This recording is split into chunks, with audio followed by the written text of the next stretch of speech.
Bradley. Welcome to Crusader Storytime. I'm excited to read to you, but I was a little sad that you can't be here with me. So before I start to read, I want to introduce you to some of my friends who were able to come and listen to our story, and I think you might recognize a few. We have Pigeon, who insisted on bringing his hot dog, Yertle the turtle, Elephant, Horton, our Sneetch friend, and then we have Snoopy and Woodstock in the back, a new friend, Penguin, and up front, Cindy Lou, who snuck up front, because if you had noticed, you look up on our board, they got excited and saw that we had helpers, so I gave them each a job. So, we are ready for our story, and today it's called Scribblestones, and it's written and illustrated by Diane Alber, which means she wrote the story and drew the pictures. Let's find our first page. Ready? This story is about one happy stone who was gray and round and rarely alone. He lived with others all stacked in a pile and waited calmly with a large, friendly smile. Each stone had a purpose, but it wasn't known yet. Some would be landscaping, some a stone pet.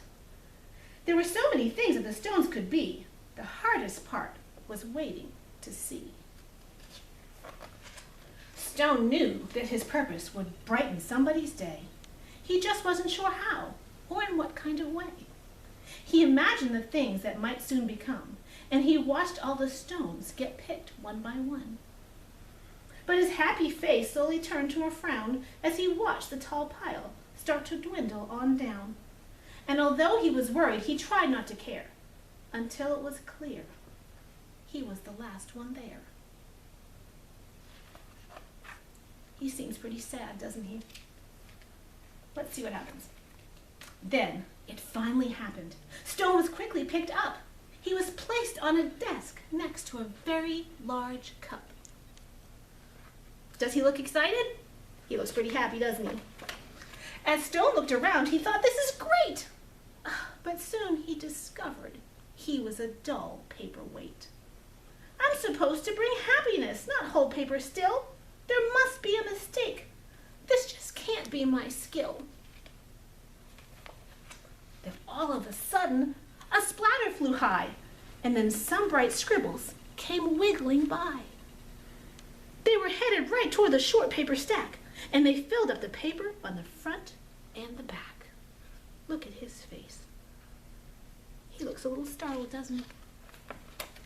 They were all making art. It was happening so fast. Stone feared that the paper would simply not last. He couldn't believe just how much the pile grew. Then he heard a small cry from the fun splatter crew. "We knew that this pile was getting too tall. There is no more paper. We've used it all." The scribbles all cried. They now saw it too. "This is a disaster. What will we do?" Anyone have any ideas what they might do? Let's see. Stone didn't want the scribbles to cry, so he thought of something that they could all try. He slowly rolled down the very large pile and said, "I know how to make you all smile. I know I'm not paper, but I like art too. Do you think you could spare some red, yellow, and blue? What do you think they're going to paint?"